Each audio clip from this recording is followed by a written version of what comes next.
கோவை தொகுதியில் போட்டியிடும் அதிமுக வேட்பாளர் சிங்கை ராமச்சந்திரன் வேட்புமனு தாக்கல் செய்தார்.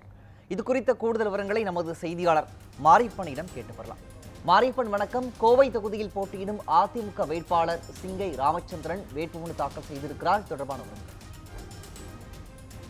பிரகாஷ், மக்களவைத் தேர்தலுக்காக அதிமுக சார்பில் கோவை தொகுதியில் சிங்கை ராமச்சந்திரன் நிறுத்தப்பட்டிருக்கார். அதிமுகவினுடைய மாநில தொழில்நுட்ப அணியில் இருக்கக்கூடிய சிங்கை ராமச்சந்திரன் தற்போது வேட்புமனுவை தாக்கல் செய்திருக்கிறார். அதாவது கோவை மாவட்ட அதிமுக அலுவலகத்திலிருந்து, அதாவது இதய மாளிகைன்னு சொல்லக்கூடிய கோவை மாவட்ட அதிமுக அலுவலகத்திலிருந்து சுமார் 500க்கும் மேற்பட்ட கூட்டணி கட்சி மற்றும் அதிமுக தொண்டர்களுடன் பேரணியாக வந்தார். தற்போது அந்த வேட்புமனுவை தாக்கல் செய்திருக்கார். குறிப்பாக அந்த ஒசூர் சாலை வழியாக கோவை மாவட்ட ஆட்சியர் அலுவலகம் முன்பாக வந்து நிறுத்தப்பட்டதோடு 5 பேர் மட்டுமே அனுமதிக்கப்பட்டிருந்தார்கள்.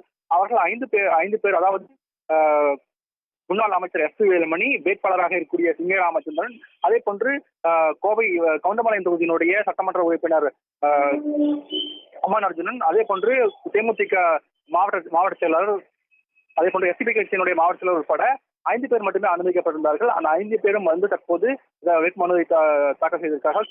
சிங்கை ராமச்சந்திரன் தனது வேட்புமனுவை கோவை மாவட்ட ஆட்சியராகவும் மாவட்ட தேர்தல் நடத்தும் அதிகாரியாகவும் இருக்கக்கூடிய கிராந்திகுமார் பாடியிடம் தனது வேட்புமனுவை தாக்கல் செய்திருக்கார். 3 காப்பிகளாக தனது வேட்புமனுவை கொடுத்திருக்கிறார். அது மட்டும் இல்லாமல் மாவட்ட ஆட்சியரிடமிருந்து வழங்கப்பட்ட உறுதிமொழியையும் தற்போது ஏற்றிருக்கிறார். தொடர்ச்சியாக அவர் இன்னும் சற்று நேரத்தில் அதாவது பத்திரிகை சந்திக்கிறார்.